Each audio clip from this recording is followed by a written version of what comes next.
Hello, everyone, and welcome to the Slash Filmcast. I'm David Chen, and with me are... Devendra Hardwar.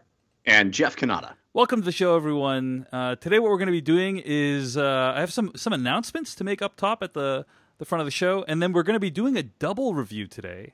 First of all, we're going to be reviewing The Meg, which is a shark movie that's out in theaters right now, and also Black Klansman, Spike Lee's newest film. So that's what we got in store for you on the podcast today. Find more episodes of this show at slashfilmcast.com. Email us at slashfilmcast@gmail.com.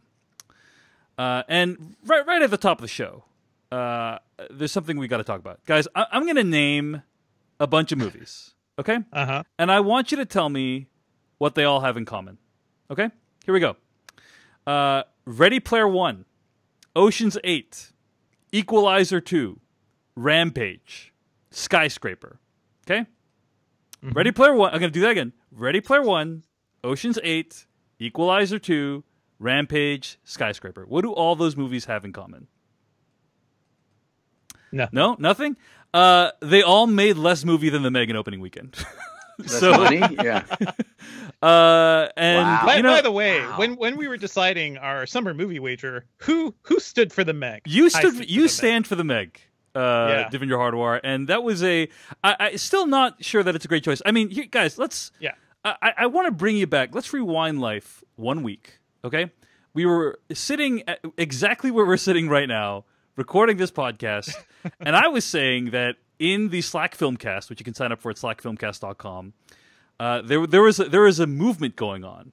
Hashtag Save Dave, or hashtag Save Dave Wave, which is an allusion to the fact that in order for David Chen, me, to win the summer movie wager at thesummermoviewager.com, The Meg needs to break into the top 10 of this summer's box office. And you guys laughed, and Jeff, you doubted. You doubted that. I both laughed and doubted. You doubted that hashtag Save Dave was a thing. I mostly didn't want to save Dave. Yeah, but I did want The Meg to succeed. Well, let me tell you guys, the hashtag Save Dave wave is alive and well.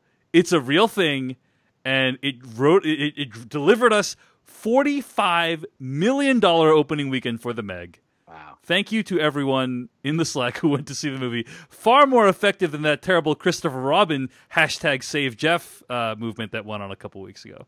Indeed. Yes. Clearly your hashtag has out-hashtagged my hashtag. I out-hashed you, Jeff. And that is to your eternal shame.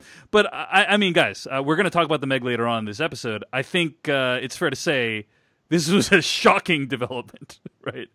I mean, I think the world needed a giant shark movie right now, and I could feel it. I could feel it in the air. You know, we needed Jason Statham to fight a shark, so it gave it to us. Yeah, the predictions, the tracking for this movie was between $20 and $25 million, right? That is really not that much, and certainly not enough for it to break into the top 10. Now it actually has a chance. The Meg is $58 million behind Mamma Mia 2, Here We Go Again, or Mamma Mia, Here We Go Again. And if it surpasses Mamma Mia, Here We Go Again, then I win the summer movie wager, guys. Yeah. So it has 3 weekends to surpass Mamma Mia, Here We Go Again. It is going to be a tight finish. Like, it is going to be really close. I still think Chrissy's probably going to win, but yeah, I'd like it to do well, but not that well. Unfortunately, I still love Christy. Yeah, I mean, we're all pulling for Christy. All that is good and right in the world is pulling for Christy. Yeah, But it's an amazing thing to make this come down to a photo finish. All the rest of us, every other member of the summer movie wager has been mathematically eliminated at this point. Yes, it is down to The Meg and Mamma Mia, Here We Go Again to determine the winner, which, by the way, I don't think is something we would have predicted when we started this thing. So, anyway, thanks to all the hashtag Save Dave Wave for turning out in theaters. And yes, thanks for both of the hashtag Save Dave Wave posters. Both million of them, I think, is what you mean to say, Jeff. Yeah. Anyway, thanks a lot, and again, the take-home message here is go see The Meg this weekend. Thank you. These are the people that root for the bad guy, I guess. I think you mean good guy, but I understand you're confused. Jeff, you're in the throes of parenting. You're probably really confused right now. You probably haven't gotten enough sleep. So all of that is true. Yeah. Okay. Also, last week we announced a contest to win a Blu-ray copy of Avengers: Infinity War. 3 Blu-ray copies, actually. And I wanted to announce who the winners of that contest were. So we received over 150 entries for this contest. And so thank you so much for entering the contest. And if you want to know the winners, they are the people who I'm going to read right now. I'm just going to verify that they are the winners before I read them. So just give me like a moment while I'm pulling up that verification. Yeah, okay, here we go. No one's noticing anything. Stuart from Livingston, New Jersey. Stuart K. from Livingston, New Jersey. John M. from Providence, Rhode Island. And Eric Y. from Dublin, California. I'm going to read actually a couple of their entries. This is from John M. So the question that we asked you to email into /filmcast@gmail.com was, what is your favorite crossover event of all time? Favorite crossover event of all time? Avengers: Infinity War, which Blu-ray comes out this week, has been described as the greatest crossover event of all time. So we asked you what your favorite crossover events were. John M., who won the contest, won a Blu-ray of Avengers: Infinity War, wrote in, quote, "I'm going to let you finish, but Space Jam is the greatest crossover event of all time. You've got Looney Tunes, some of the OG tunes, arguably the most successful cartoon characters outside the Mouse House itself. Just when you think Bugs Bunny is irrelevant, boom, Space Jam. Michael Jordan, literally the Michael Jordan of basketball, brought out of retirement straight to the big screen for the best acting performance since Kazam, which was just 4 months earlier. 1996 was a good year. And so many other greats like Charles, Larry, Newman, Bill Murray, Yosemite Sam, Foghorn, and Leghorn. Truly the greatest crossover imaginable and a masterpiece of cinema. Love the podcast. Keep up the great work." So that's from John from Providence, Rhode Island. I think that was wonderful, and I think you killed one of his jokes in the delivery, Dave. Oh, really? I think he was trying to say it's the best acting since Kazam, which was 4 months earlier. 1996 was a good year. You know, that was like he was making a little run there. It was fun. Yeah, I tried to capture it, but I guess I'm being critiqued by the acting teacher on the podcast, and that's okay. You know, I take that criticism. So, John, if you feel I did not do the justice, then I apologize. I think that is a strong contender for best crossover event of all time. Undoubtedly, least likely crossover event of all time, yes, right? Yes, agreed. I was just tickled by the phrase, Michael Jordan, literally the Michael Jordan of basketball. Indeed. I just thought that is amazing. Bugs Bunny, the Michael Jordan of wisecracking bunnies, undoubtedly. This email comes in from Eric, who also won the contest. This is kind of a different. I don't know how closely you follow the rules here, but I'm going to read it anyway. So Eric writes in, "For me, it has to be Star Wars Episode 4: A New Hope. It's not a crossover in the sense of lots of characters or storylines coming into the same universe, as with the crossover, as was the case in Infinity War, but rather a crossover of creative threads, cultures, and sources. It has long amazed me that George Lucas, Lawrence Kasdan, and others who worked on the original Star Wars could cross over so many cultures, philosophies, film styles, and influences into a single movie. Everything from Flash Gordon, Akira Kurosawa, Kendo, martial arts, and Asian philosophies to Joseph Campbell, symphonic orchestras, puppets, and old World War II dogfighting footage. Many of these things were not known at the time to be particularly popular or attractive to mainstream American audiences. It seems to me that only a completely insane person or an insanely brilliant person would think that combining these influences would result in a film that would be anywhere near as beloved as Star Wars actually is. In a day and age where the box office seems to be dominated by sequels and established properties, to me, Star Wars really stands out as a terrific example of the benefits of deeply appreciating so many perspectives, cultures, and philosophies, and bringing them together to make something beautiful and enduring." End quote. So that's from Eric. I thought that was a lovely email. You know, really he's disqualified. He doesn't win. It made me rethink. You know, like Star Wars obviously is such a part of our culture today, but when you think about it, combining all those disparate elements probably seemed a crossover. Yeah, probably seemed insane at the time, and George Lucas pulled it off in a way that has made a massive impact on our culture. So, really appreciated that email from Eric.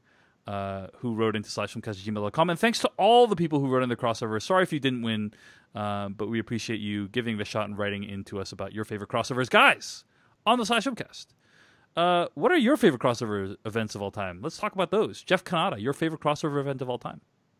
Well, we were talking about this before we started recording, and you sort of dismissively said, you can say something about wrestling. That was not dismissive, Jeff. It was sort of like saying, throwing me a bone. I was making a prediction. I was like, Jeff, I have a feeling yours is going to be about wrestling. That's what it was more like. Then I realized that's a great idea, Dave.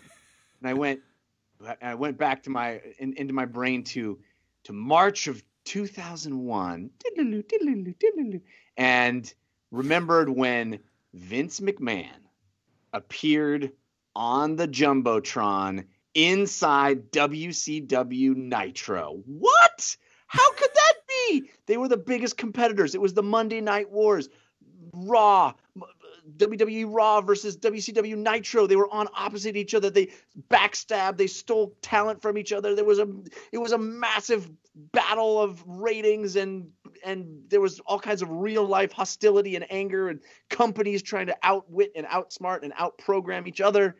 And then Vince McMahon comes and buys WCW from Ted Turner, the brand, the property, the rights to all the contracts, all of the back catalog of old pay-per-views and what have you.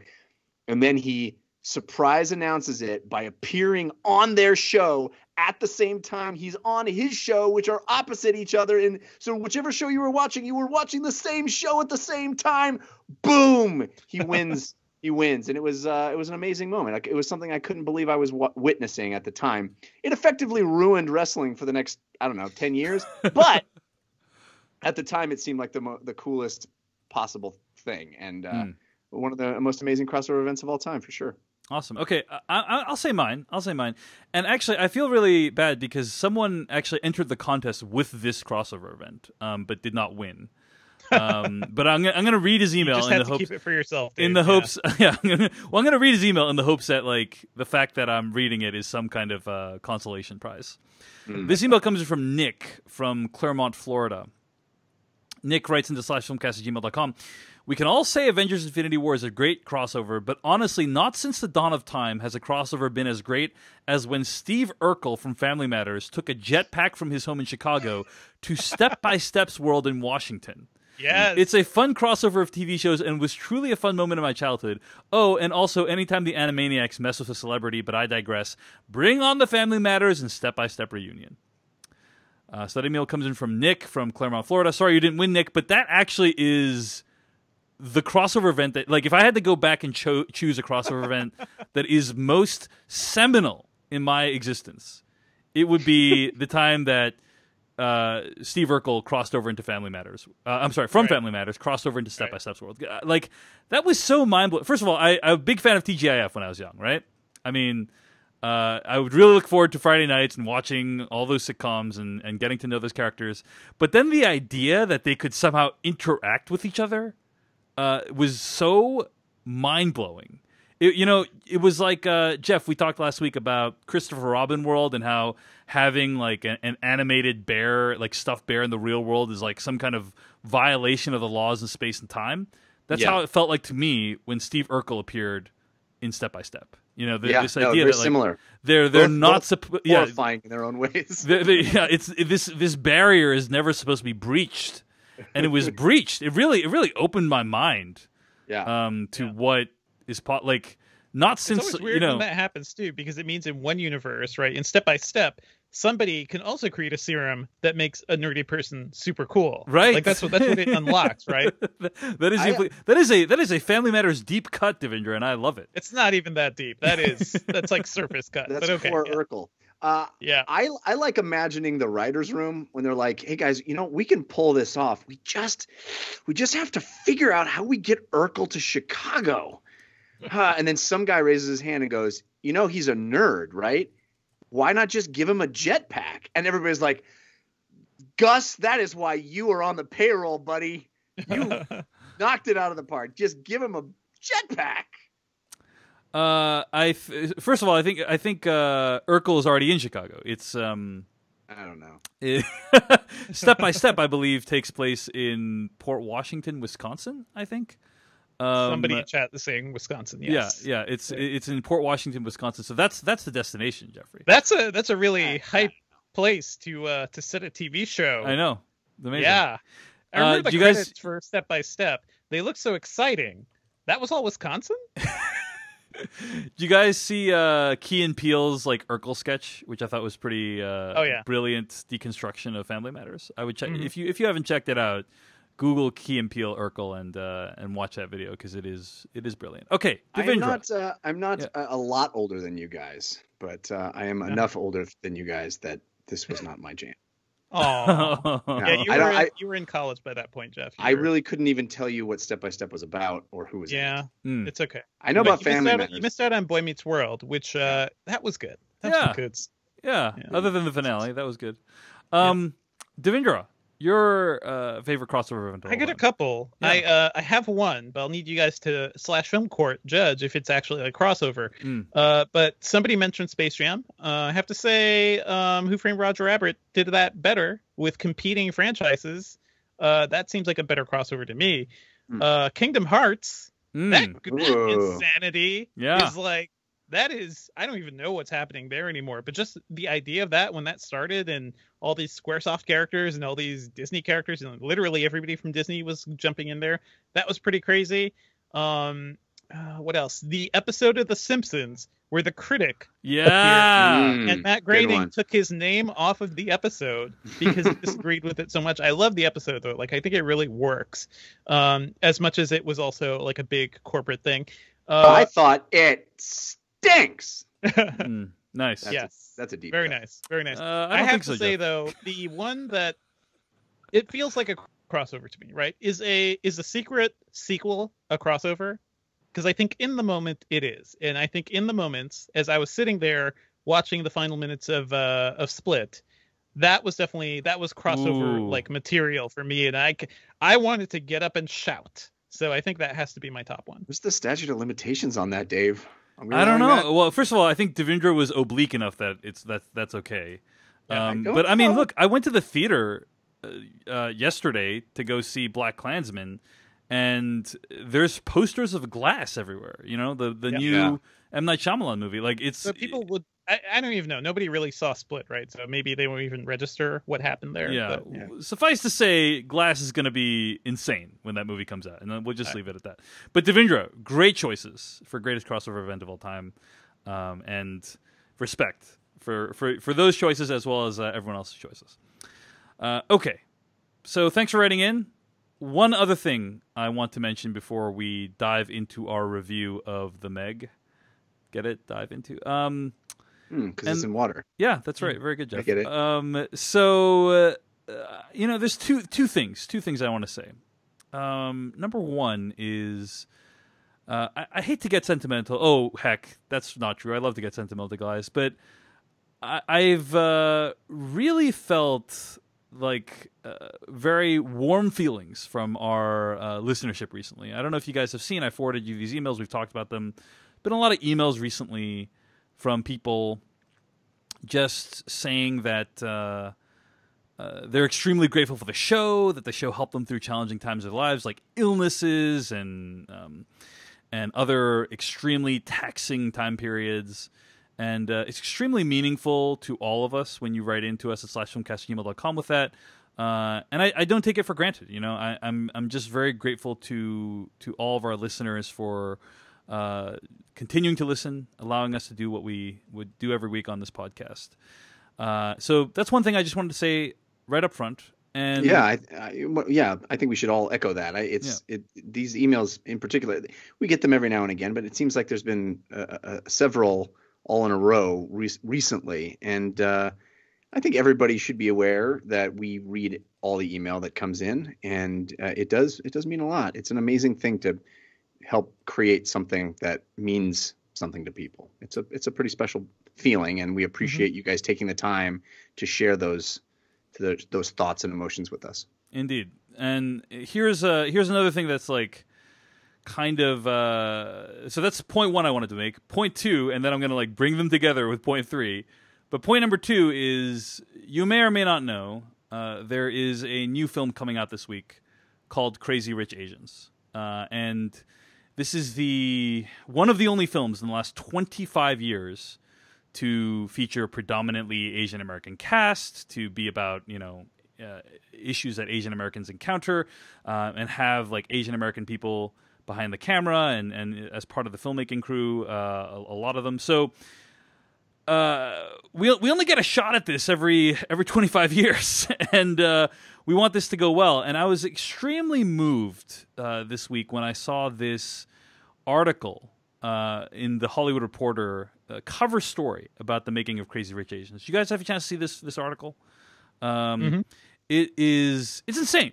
It's insane what this article talks about. The headline is the stakes are high for Crazy Rich Asians, and that's the point. And it's essentially a description of how John Chu, the director and friend of the show, as well as Kevin Kwan, the writer of the novel, the 2013 novel Crazy Rich Asians, on which the film was based, how they had to turn down an offer from Netflix in order to get this movie out into theaters. And Netflix offered them a trilogy of films. They offered them complete creative control and many, many millions of dollars. Like enough that like if they accepted this deal, they're like set for life. Or they would be actually Crazy Rich Asians. That's right. Yeah, it'd be like completely set and really in good shape. And they turned it down. They turned it down to go with a conventional release from one of the big movie studios. And the reason they did that was because they wanted this movie to be seen on the big screen. Nice. Yeah. And so many aspects of this article resonated with me and moved me. So apparently Kevin Kwan and John Chu had already tried to rationalize the cash grab, the article says. Quote, maybe we donate a percentage of our extra income to great causes, Chu recalls the two having discussed the night before. But where does that money go? Right back to trying to get to this position of getting us onto the big screen. End quote. Like the idea, like maybe we could just take the money, donate it. But he's like, well, what would we do with that money? Try to get to the exact point that they were at this moment in time. And so they took a massive risk. And they talked about how like they were at the point in their careers where they could take a big risk. Here I'm going to quote here from Kevin Kwan.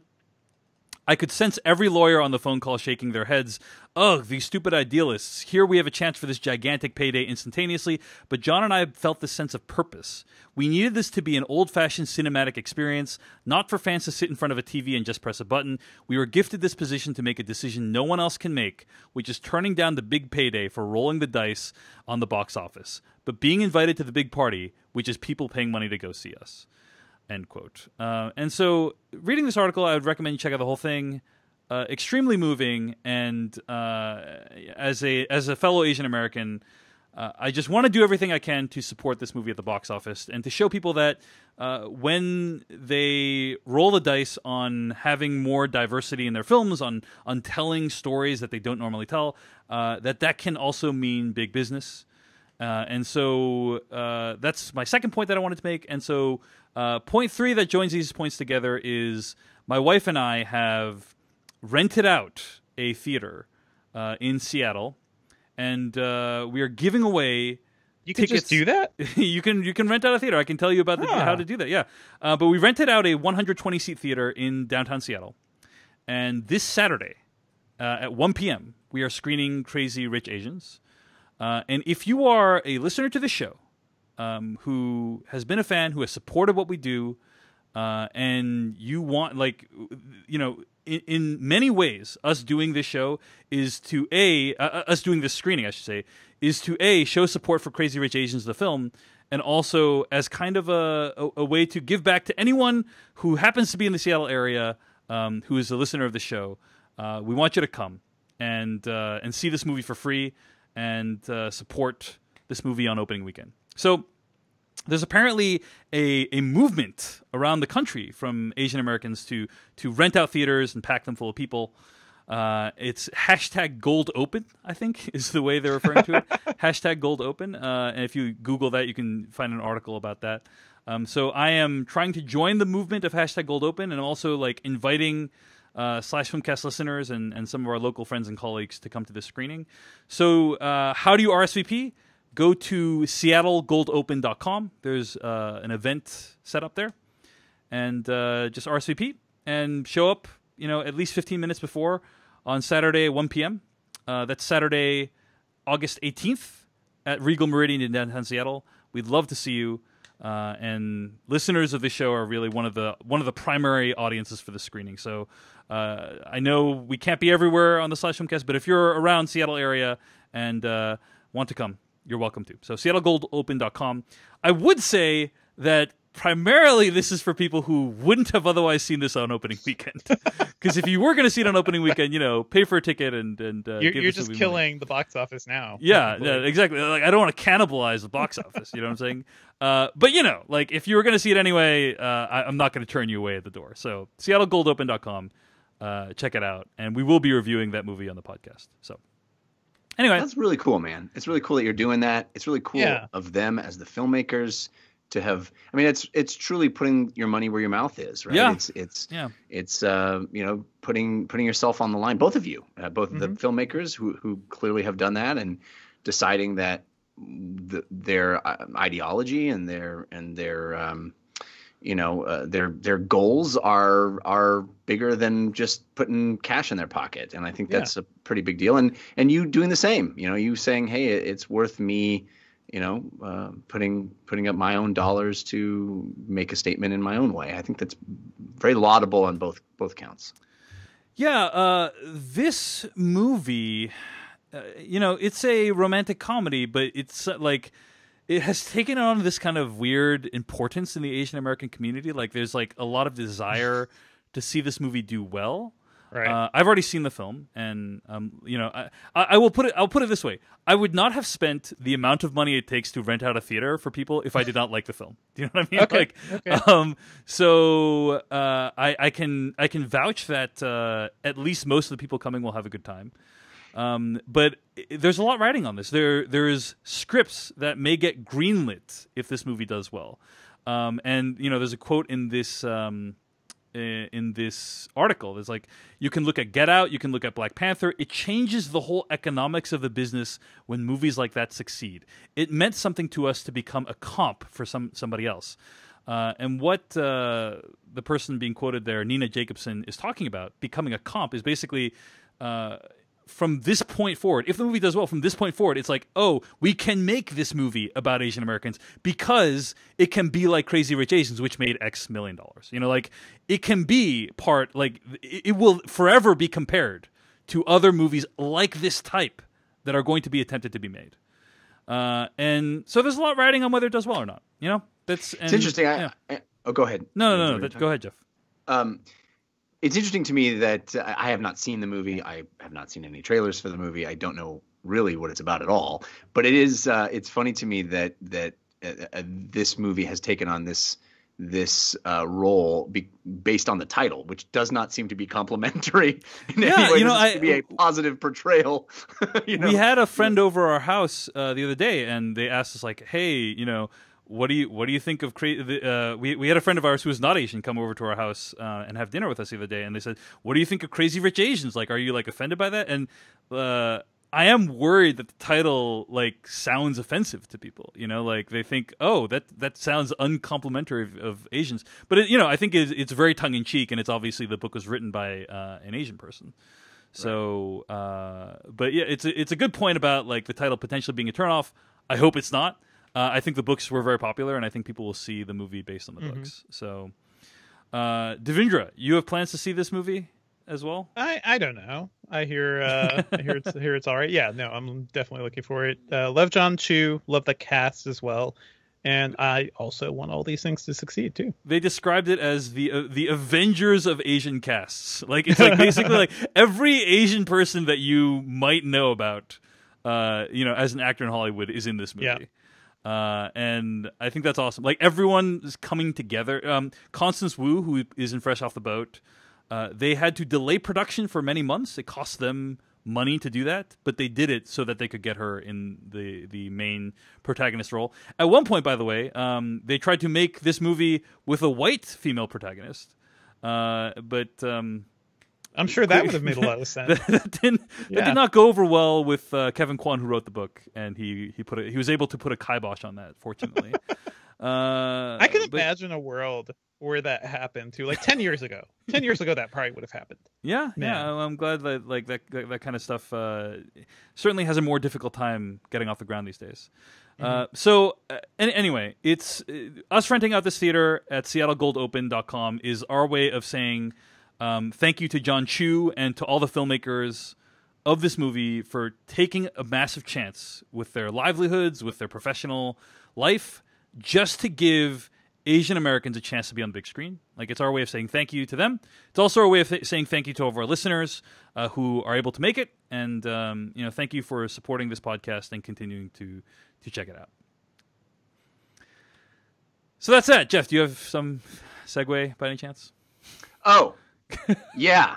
Well, I hope, Dave, that you can sleep soundly with that decision. I hope that it seems like these guys are living the dream. And where do we dream? We sleep. And when do you sleep? Rarely for me. But when I do, I want to sleep the best I can sleep. I have children, and children hate your sleep. They hate it. I don't know why. I don't know why they hate it. It's weird. It's like, I don't think your sleep did anything to them, right? My sleep is harmless in every single way, and yet they still hate it. It has done nothing to them. But you know what? I will take every little tidbit of sleep I can get at this point, and I will cherish it. And it means a lot to me.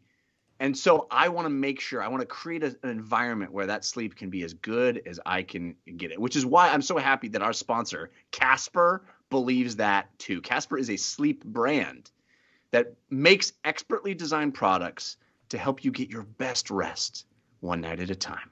And I don't get mine one night at a time. I get mine 1 hour at a time.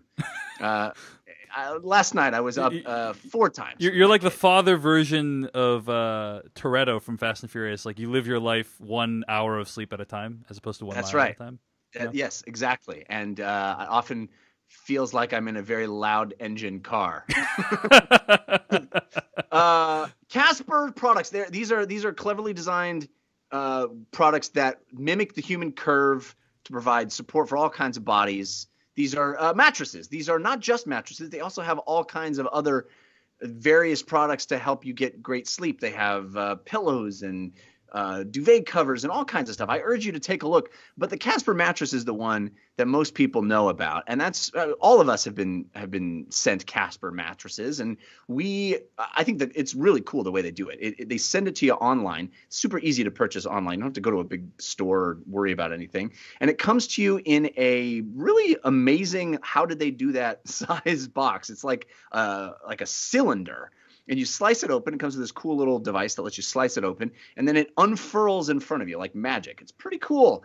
And in mere minutes, you're able to rest easy on your beautiful, comfortable, wonderful Casper mattress. And if you haven't upgraded your sleep in a long time, my goodness, I urge you to do it. It really is. Getting a new mattress from Casper really is luxurious. It feels great. It makes you sleep better. Casper offers 2 mattresses, or excuse me, 3 total. The Wave and the Essential are their extra tube besides the original Casper. And the Wave has the premium support system, which mirrors the natural shape of your body. And the Essential is a streamlined design for a price that won't keep you up at night. So these are options that you should check out.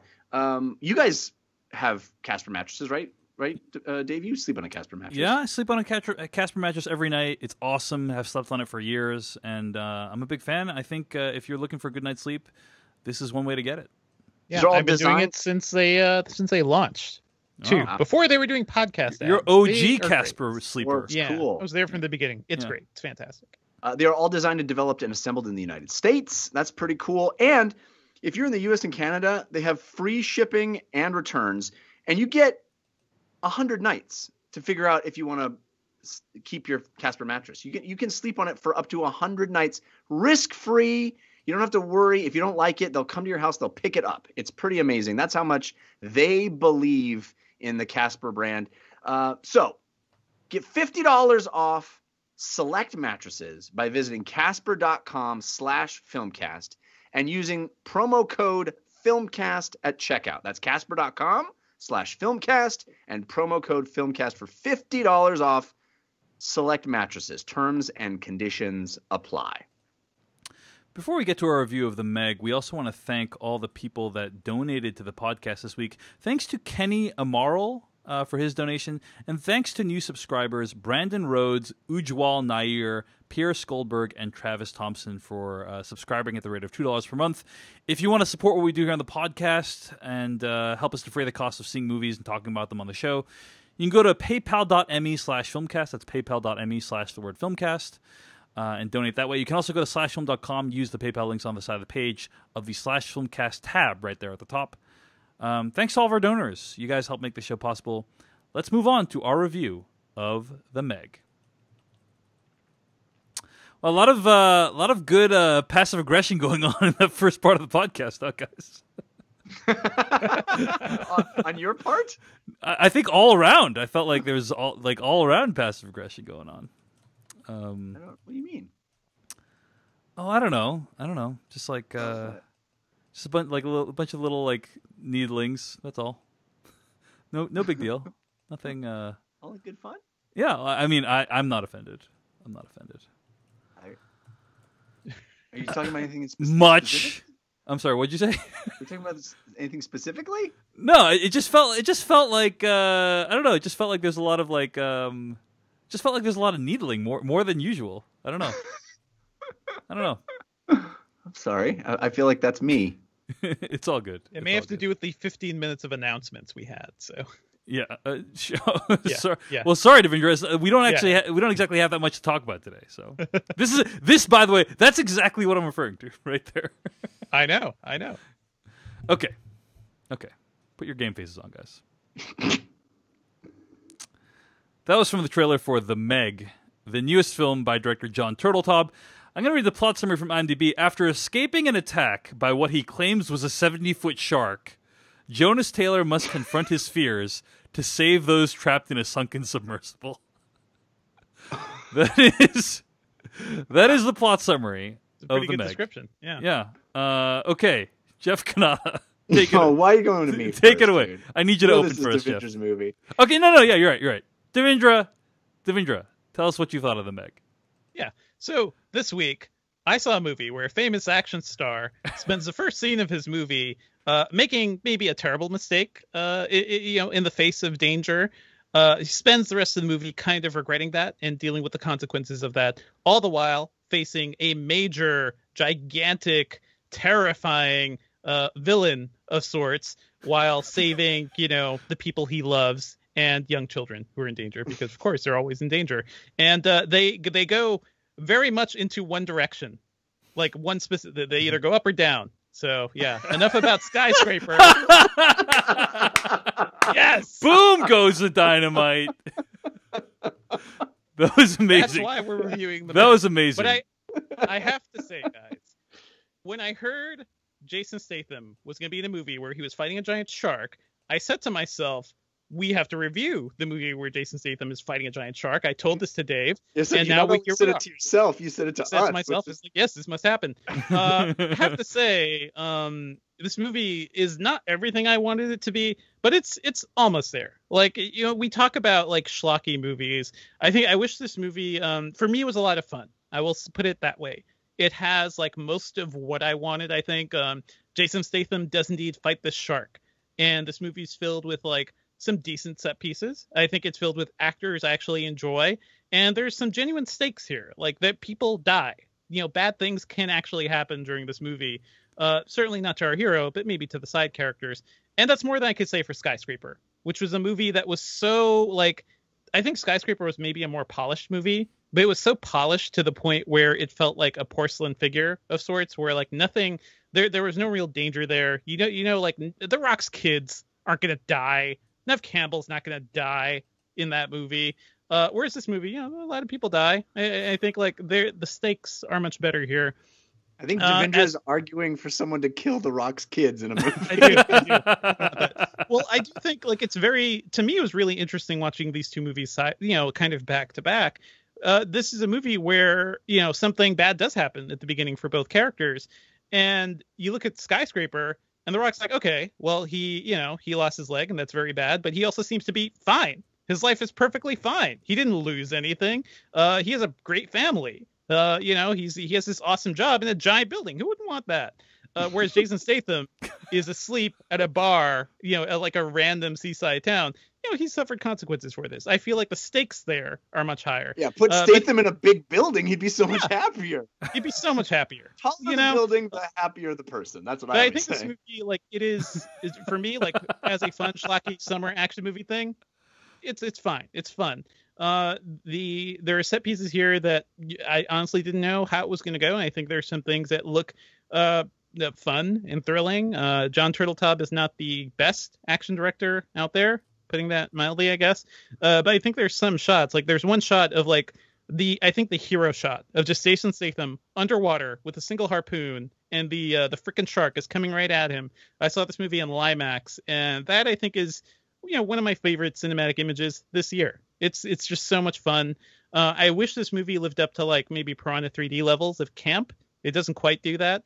But it's certainly like, I think it accomplishes much of what it sets out to do. Rainn Wilson, Cliff Curtis, these are people I love seeing movies. Ruby Rose, Cliff Curtis. How many ships has Cliff Curtis captained in his movie career? Because it's many.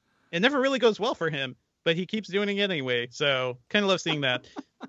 I had a lot to enjoy with this movie. I'll say that. It's not a good movie. It's a perfectly bad movie, but a fun and enjoyable one. Jeff Kanata, your thoughts on the Meg? I will agree with Devindra that this is a bad movie. But no one tells the movie for like an hour. Like it's a campy, dumb, stupid movie. But the movie doesn't admit it to itself for an hour.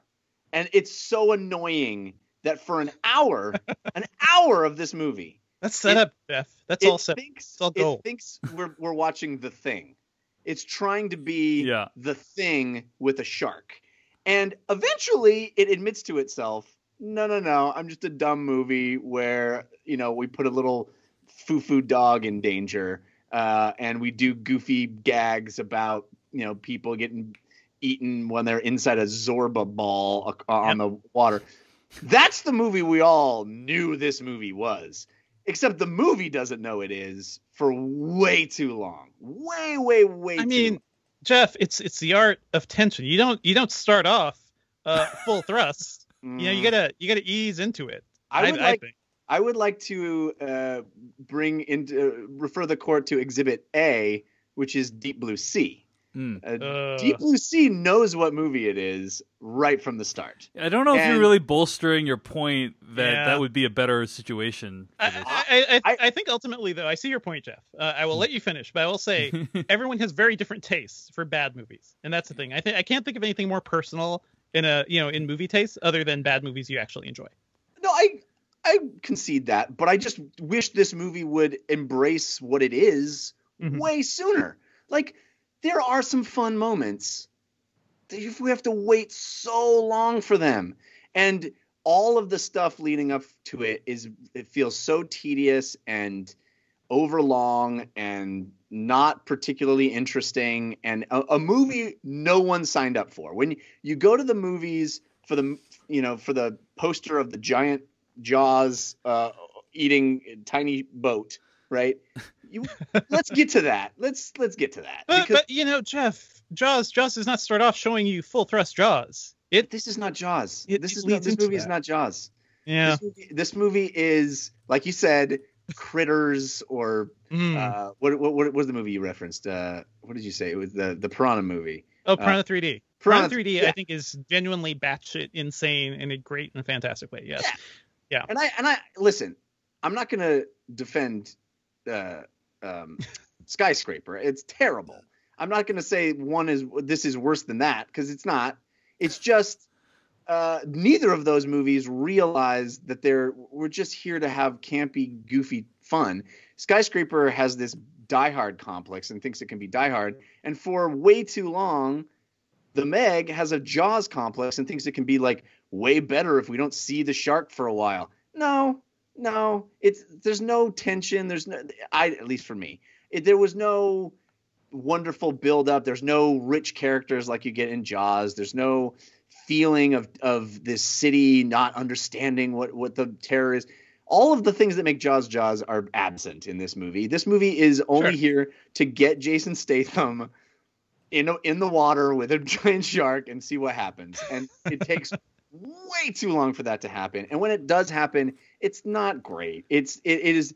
I feel like even the gags are a little too pedestrian to make up for how long it took to get there.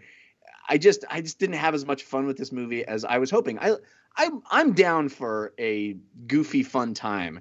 I am. Like I said, I enjoy Deep Blue Sea. I think that movie is goofy, fun, and dumb. Like that movie, you know, I'm scared for LL Cool J's parrot. Yeah, I am. Yep. Right. The moment with Samuel L. Jackson is excellent. Iconic. Like yeah. Yes, that movie. Like, if you're thinking about going to see The Meg, rent Deep Blue Sea. I think you will like it more. If you're like me, you will like it more. I don't know if Deep Blue Sea is as enjoyable today as it was when we first saw it. It's been a long time since I've seen it. If you like, here's the thing: the movie tickets are expensive, everything. But I think if you're looking for like a nice, fun summer, thing to just sit down and watch in the theater, get some AC, run away from the heat a little, avoid the madness.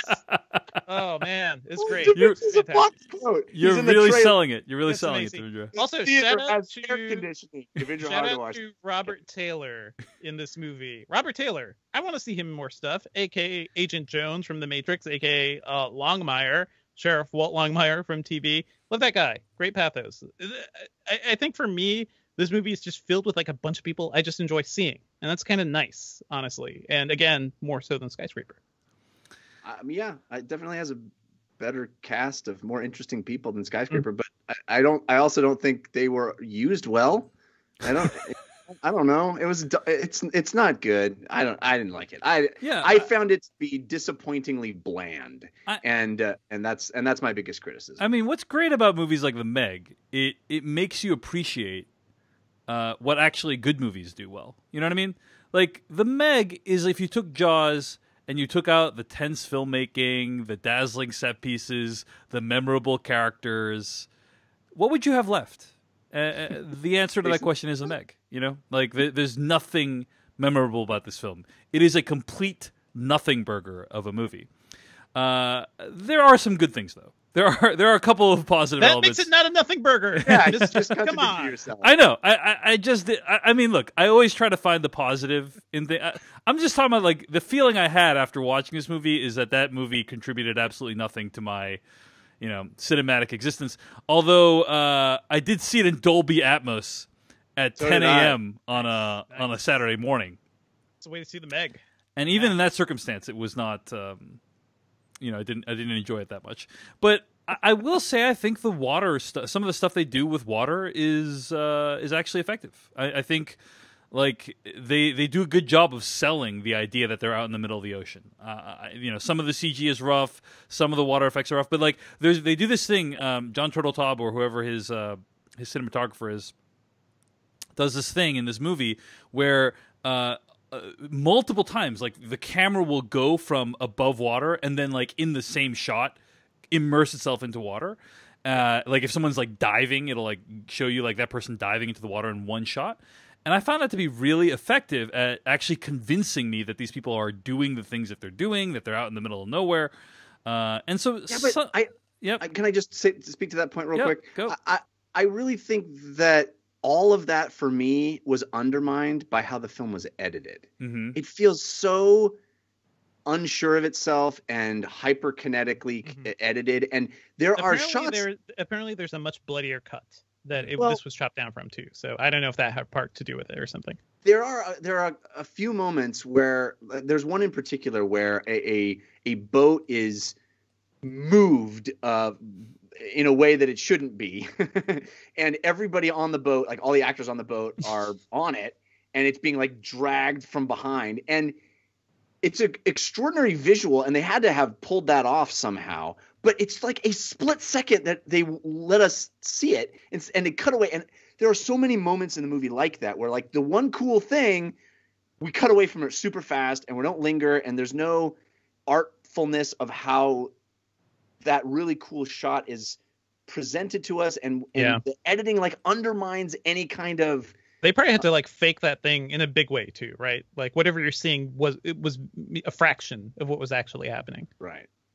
So I feel like all the things you're saying, Dave, about even what they practically did or how the ideas are conveyed to us all get undermined for me by the fact that the edit is just so uncertain of itself, unconfident. It's not a confident edit. It feels like, okay, we can't show you that too long. We can't show you that too long.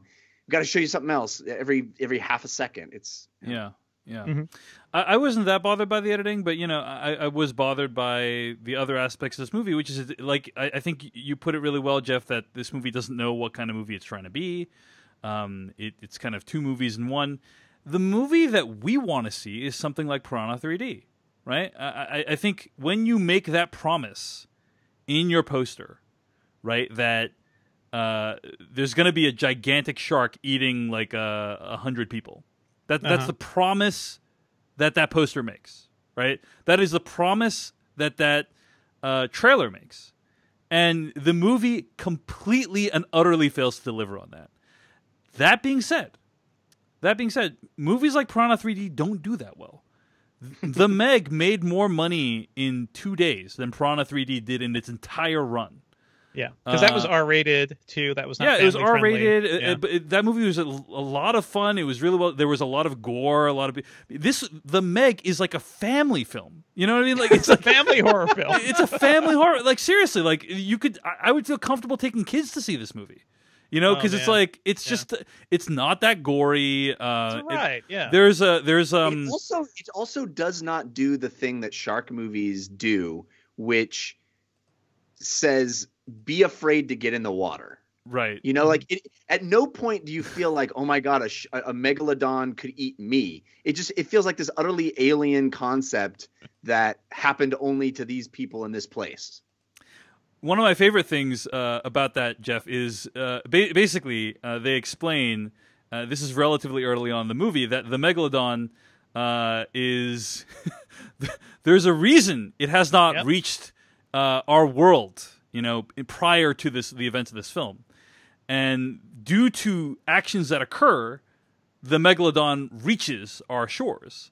Mm-hmm. But it's a one-time only event. It's only circumstances specific to this specific megalodon. It is the Bush v. Gore of shark-related events. That's a nice little reference for you legal nerds out there. Yeah. Wow. Anyway, wow. You're welcome. I do have to say though, this movie, I know you guys like rules in movies in general, right? Yes. This movie sets up rules. And I think within its own logical framework creates a rule by which a giant fucking shark can get out of where it is, and it explains it.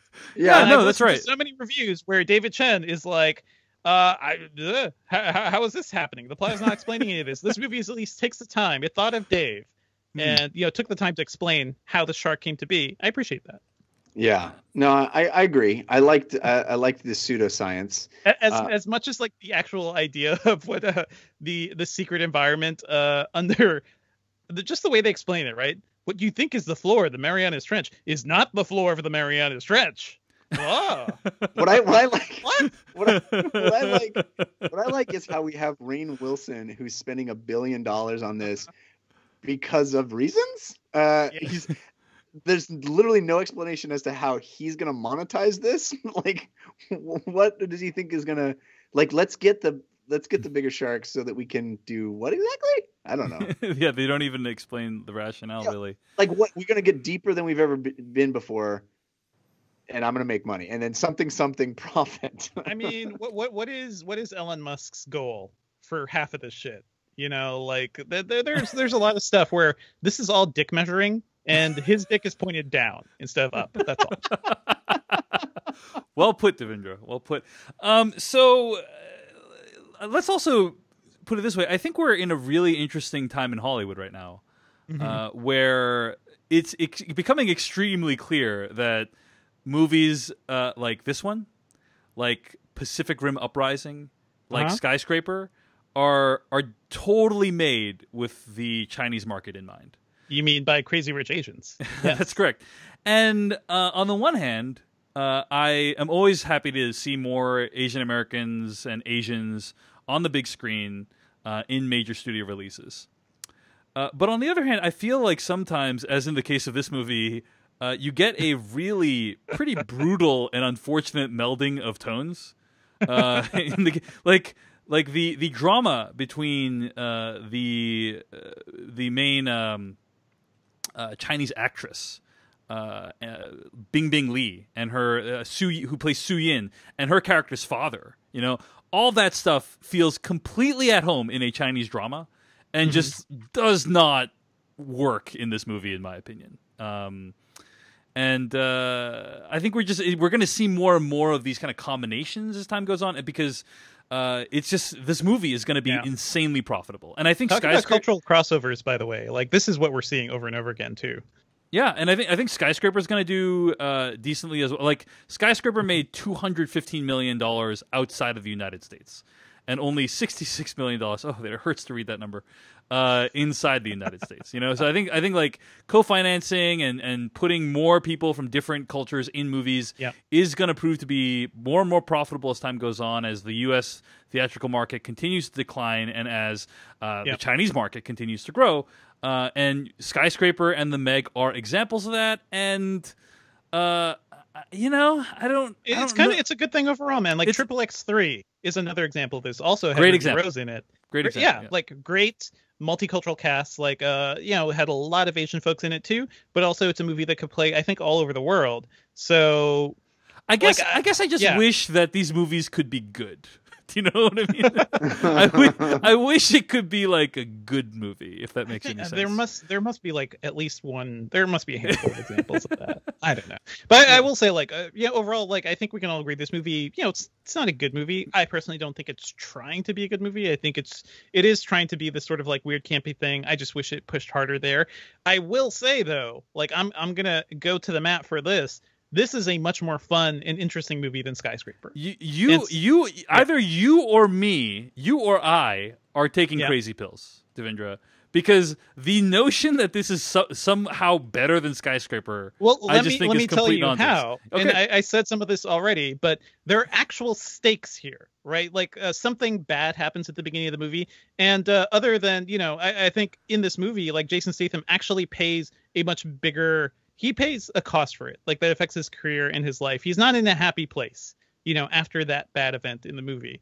Whereas in Skyscraper, right, you know, he loses his leg, which is awful, but he also seems to be perfectly adapted to life without it. Like, he is not missing a step, and he has his whole family. Like, he has a really idealized life. And one thing I've noticed with movies, you know, with The Rock, is that he loves to play this Boy Scout hero.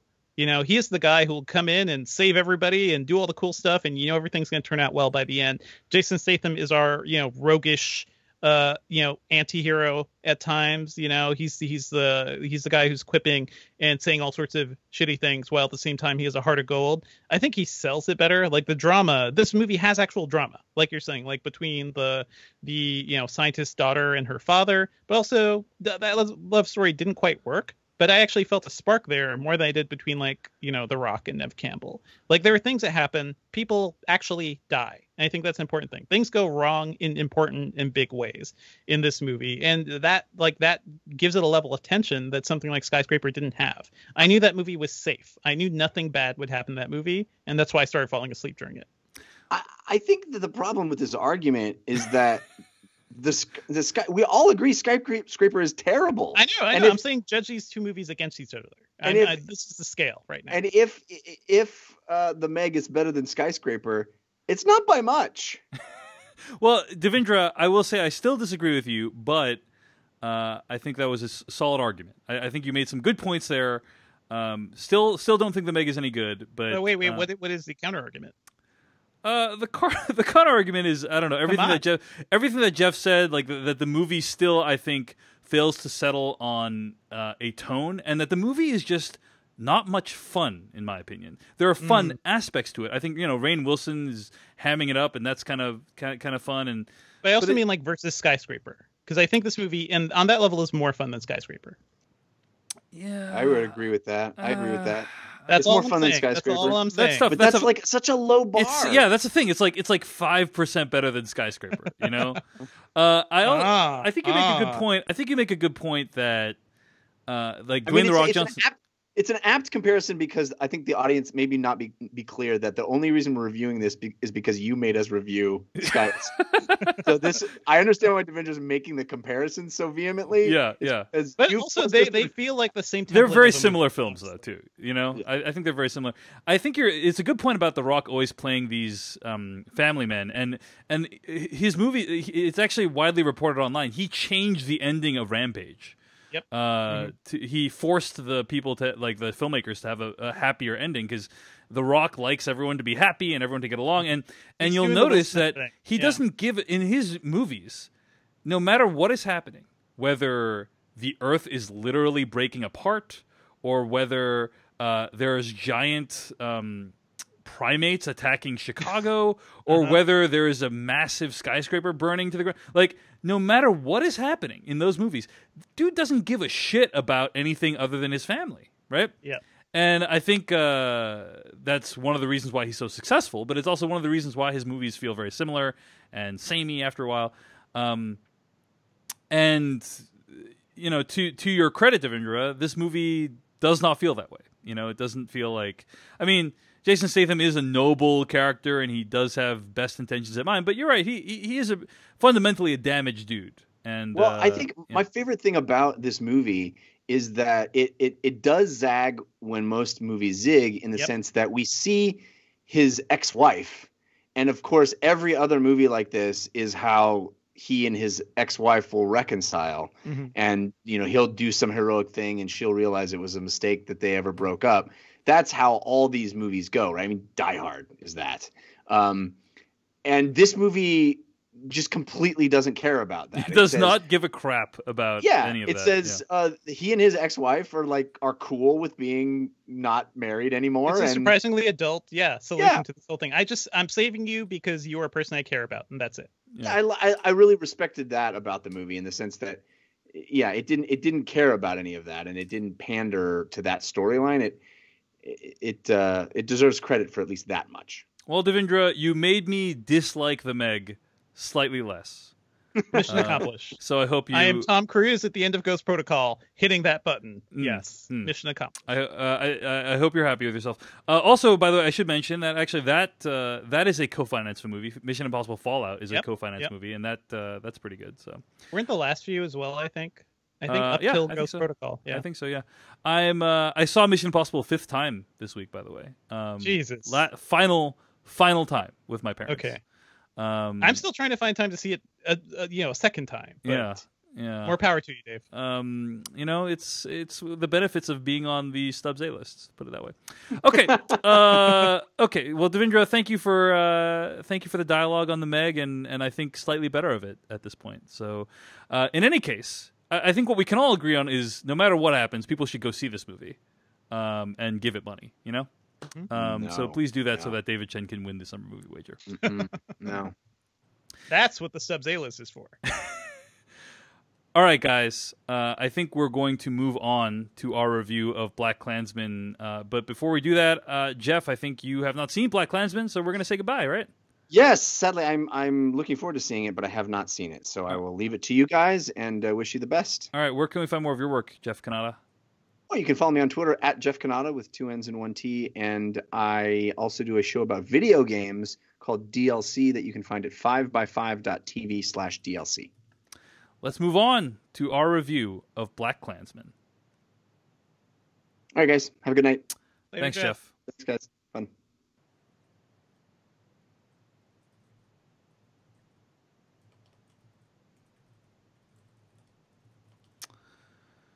All right. Do you want to do pre-spoiler and spoiler section for this one? Yeah.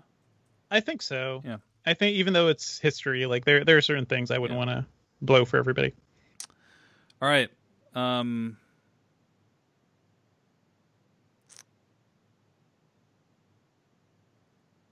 was from the trailer of BlacKkKlansman, the newest film by Spike Lee. I'm going to read the plot summary from IMDb. Ron Stallworth, an African-American police officer from Colorado, successfully manages to infiltrate the local Ku Klux Klan. So, Devin Hardware, you were really set on us reviewing this movie on the Slash Filmcast. Tell us why, and tell us what you thought of the movie. Because the movie is amazing. I think this is Spike Lee's best movie since Inside Man. And I really, I kind of respect where he went after that. It didn't always go well. He did some studio movies. He did Old Boy. But he also did a bunch of independent movies that really he poured his heart and soul into, like Red Hook Summer and The Sweet Blooded Jesus and Chirac. And Red Hook Summer, there's good stuff in there. Chirac, there's good stuff. Not a huge fan of The Sweet Blooded Jesus. But he's a guy that's so talented. I was just waiting for him to get a good script. Also he rebooted She's Gotta Have It on Netflix, and I really liked what they did with that, because it wasn't just him directing, it was also a bunch of people, a bunch of great folks. But this movie is an example of Spike Lee working with a powerhouse script. And once you do that, once you give him good material that's actually, he knows how to communicate, I think he is phenomenal. He is one of the most talented directors working today. So I'm very glad that, he had a chance to show off his skills again. This movie is, for me, it's really interesting on multiple levels too. The idea of, a Colorado cop, the first black cop in that city, pulling off an investigation like this. I think the story itself is it's fascinating.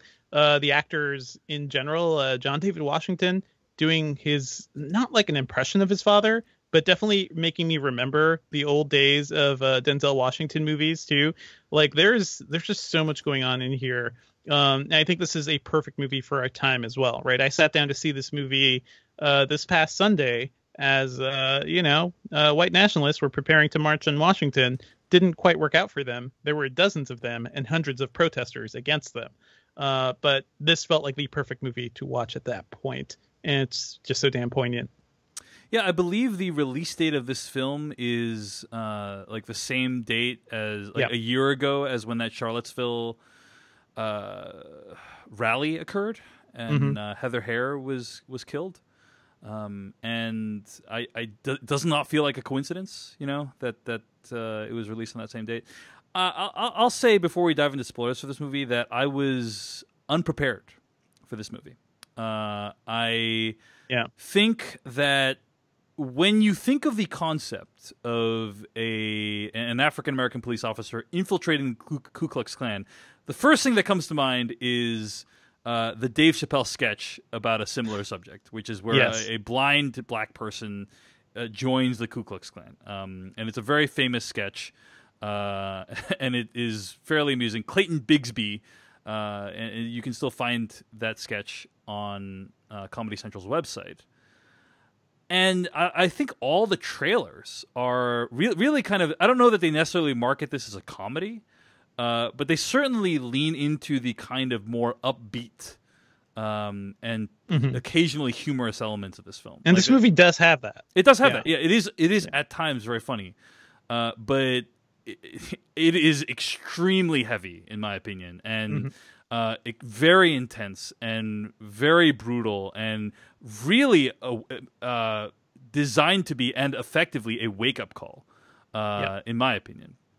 A wake-up call about how little things have changed in the past few decades. How terrible this country continues to treat minorities. And I just was not ready for that. I was not ready for it to be that intensive an indictment of American society. Yeah, but I think this movie is so deep, Dave. It goes back and it criticizes the birth of a nation. Yes, one of the first blockbuster movie that everybody saw, and just seeing him kind of wrangle with all of that within the context of this movie too. There is a sequence later on that I feel is edited in the same way as the big climax. We'll get to that. We'll get to that. Yeah. But there is a lot for a movie to not just appeal to things that have happened recently in the most recent decades, but to go back pretty much 100 years to the most racist movie ever made. It's kind of fascinating seeing what he's doing here. This is his full powers on display. I agree completely.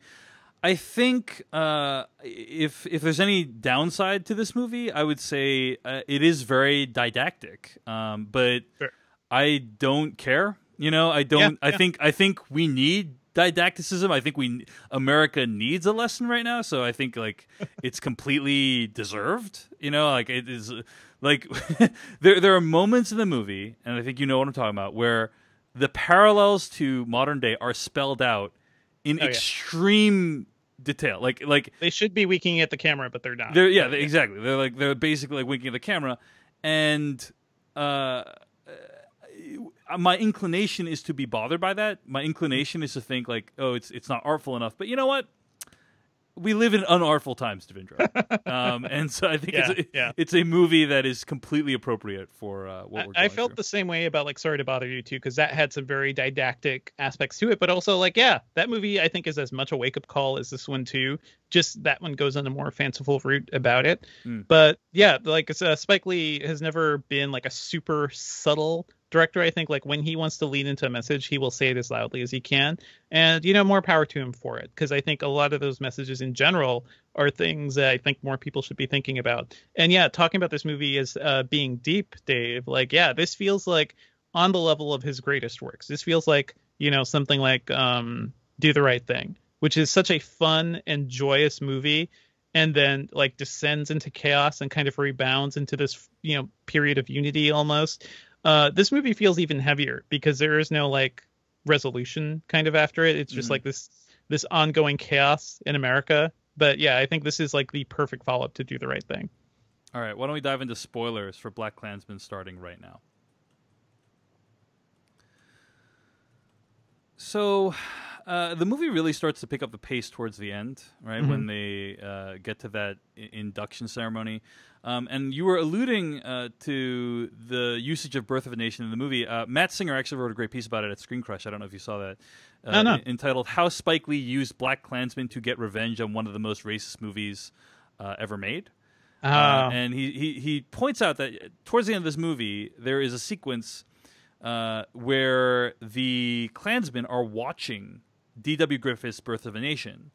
And one of the things that movie pioneered is this idea of cutting between two different storylines in two different locations, also known as parallel editing. Because nobody had ever seen that before. Movies were so early, right? Just the idea of cutting outside of the scene was crazy. Right, and then this movie does parallel editing between the Klansmen meeting, where they're trying to stir up hate, and then this meeting at the Black Student Union where they're talking about how one of their own has been tragically and unjustly tortured and murdered. And it sets these two things up to show the audience, to say to the audience, the message I got from it, first of all, like obviously it's a big FU to Birth of a Nation, but the message I got is people will try to tell you that these two things are equivalent, and they are not equivalent.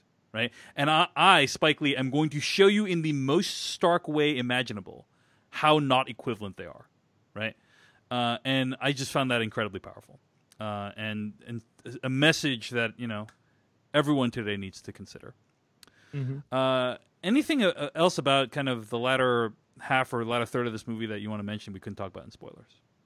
I think this movie is just a great example, like showing how well he manages tension, like that final bit where he knows, like, okay, something's going on here with this lady, right? I'm going to go follow her. The whole, sequence where he confronts her, and then the cops come, and you kind of know where that's going to go. And just like that feels like the ultimate injustice of it all, too, right? That he is, trying to save people from this killer terrorist white woman, and the cops won't even let him do that. And I think that is also like the culmination of a lot of the ideas here. Like he believes in working within the system and trying to, help and make it better. And the system itself is beating him down. Yeah, he does not let the system off the hook, in this movie. And I think this movie could have easily been made in such a way that you think the police are the good guys, right? Like this, like if you just took this story and was like, this is about a black person infiltrating Ku Klux Klan, like it could have easily been about like, oh, like law enforcement is a force for good in the country. And did you see what Boots Riley was saying, by the way? Yeah, that was Boots Riley complaint about this movie, right? Was that it is too one-sided in its depiction of law enforcement as being like a positive force. I disagree with Boots Riley on this. Like, I think that you do get enough of the police. You do get enough glimpses of the police force to understand that at best it's a mixed record. You know, he is being shit on from the beginning within the police force. Like, barely let in. Disrespected in the records room. The chief doesn't really respect that he has this ability. It's only when he gets to that team, the team that he's working with, that things kind of click a little. And even then, they're fighting all these obstacles in their way. So I think Boots, I understand his politics too. He would definitely more align with the students in this movie who just would feel like all cops are bad. And that's it's not a viewpoint I share, but I can understand why politically somebody would feel like that. You'll always feel like the cops are against you. I think this movie does a great job of kind of balancing those ideas too. Yeah. And then, of course, the movie ends. So people understand, the Boots Riley tweet is, quote, "After 40 years of cop shows and cop movies, did we really need one more movie where it's supposed to be about racism, but the cops are the actual heroes of the film and the most effective force against racism? ? Rhetorical question." End quote. That's a tweet. Yeah. That Boots Somebody Riley needs to made. take away Boots Riley's Twitter, unfortunately. I don't agree with that, but I don't know. He has been on a roll too. People fans have been complaining about the treatment of Detroit in that movie too, and it's one of those things. An artist saying too much about his movie. I think the most hilarious response to that is someone saying, "Hey, different movies can have different approaches. For instance, have you seen Sorry to Bother You?" Which yes, that was amazing. Legendary viral tweet of the year about Boots Riley's movie Sorry to Bother You. The finale of this movie really knocked me flat. I think the usage of archival footage from the Charlottesville rally is brutal. I mean, everyone in my screening was just stunned afterwards. It significantly dates the movie, it connects the movie to a single point in time. But we can't, it's important too, because we shouldn't forget. I'm not saying that as a bad thing. I'm saying for good or ill, it dates them. Whenever this movie will forever be connected to this moment in time. Yeah. And I think that's what Spike Lee was trying to do, and it's stunning. It's stunning to see the parallels drawn in the way, and the archival footage edited in such a way that it's staggering how little things have advanced since. Not only how little things have advanced, how much things have in some ways gotten worse, right? Because it's now mainstreamed. It's now there's echoes of white supremacy in many of the things that the president of the United States is saying these days. Sure. I mean, but at least I think the protest this year was an abject failure, and I think that is that glimmer of hope, right? The people who rose up to fight. You're talking against about the it, recent Unite the Right rally, I think, yeah. right? Is that the one? Yeah. On Sunday. Yeah, and that is a glimmer of hope, but I don't know. No one knows how the next couple of years are going to play out, and how much more mainstream these ideas are going to become, or how much people are going to be able to resist them. Yeah. But certainly a very potent message that really I thought to be devastating, and and I actually knew it was coming. I had read, I accidentally read spoilers about this movie. I knew he was going to use that footage, and it still knocked me flat. It's still. Really, I had a difficult time dealing with it. The moments after the footage ends and it's just silence in the theater for 5 seconds. It feels like a silence for Heather Hare and silence for everyone that was injured back then. I don't know. I think the most connected I felt with an audience. We were just on the same wave of terror and shock and determination. I could feel too. It was a full theater at the BAM Theater here in Brooklyn. Yeah, to me, that is the pure power of cinema right there. Indeed. All right. Any closing thoughts on this one, Devendra? I hope more people see it. One character I found really fascinating here too that we didn't mention is the wife of one of the white supremacists, the only white woman kind of featured in the film. What an interesting character, right? She is somebody who wants more for herself, especially at the beginning of the movie, but is fully fine, like supporting her, Nazi husband, because she also wants to hate people who aren't like her as well, as long as it, I guess, makes her life better. I don't know. I felt parallels there, and certainly within the the amount of women we saw that supported, the amount of white women that supported Trump too, and kind of made all that possible. It's a majority. A majority of white women voted for Donald Trump in the 2016 election, right? And I think, and I'm not saying like a majority of white women in the United States, like of the white women that voted in the 2016 election, a majority of them went to Trump. And I love that character is in this movie because it's like that this character, who if you met on the street or saw at the supermarket, you might think, what a completely lovely human being. Super nice person.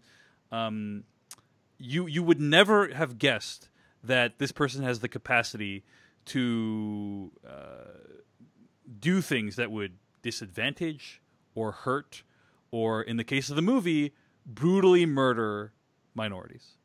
But those people exist, and I think that's what the movie, by putting that character in there, is saying. And I love that moment that they have like in bed with her husband, right? Yeah, where they're kind of like talking about their dreams, and it's just like it's so twisted and demented. This like lovely couple that in any other movie, like if it wasn't about if it was a different plot and it was this couple sharing this moment in bed, it would be what a lovely couple and having a good time and like reinforcing the bonds of their love, just like having some pre-sleeping chats about their history together. And in this movie, it is absolutely horrifying, and it kind of shows you that there are people in this world who do think that way and feel that way, and for them, the horror of them, the horror of these statements, is completely lost upon them, or it doesn't matter, or they don't even consider it to be horror at all. They think it's the opposite. They think it's like something extremely loving and pure. I thought it was really trenchant. So, anyway. Yep. Anything else? So, shout out to Michael Buscemi, the other Buscemi. Oh, I was like, that guy looks like Steve Buscemi. I was like, is that Steve Buscemi? Every time I see him, it's always the same thing. Is that Steve Buscemi? Nah. Yeah, it's the other Buscemi. Yeah. Yeah.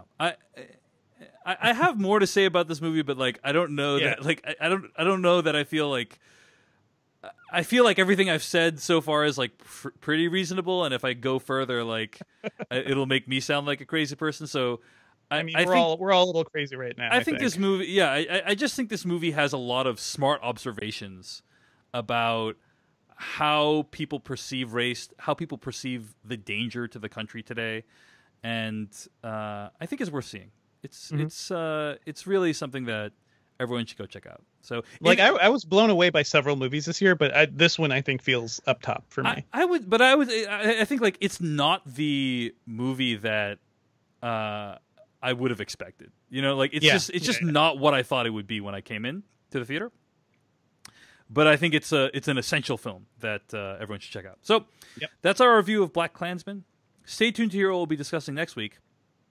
But in the meantime, find more episodes of this podcast at /filmcast.com. Email us at /filmcast@gmail.com. Our spoiler bumper comes from filmmaker Kyle Hillinger. Our theme song comes from AdamWarrock.com. Devindra Hardwar, where can you find more of your work on the internet this week? Oh, you can find me on Twitter at Devindra, and I write about tech at Engadget.com. Find my stuff at davechen.net, and I am actually off Twitter, but if you want to hear my thoughts on random things, you can subscribe to my Tiny Letter, which is an email newsletter, at tinyletter.com/DavidChen. Email Devindra. It's coming back. And it's a thing. Yeah. Crazy Rich Asians is the movie we'll be discussing next week. So stay tuned for that. Thanks for listening to this week's episode of the podcast. We'll see you later.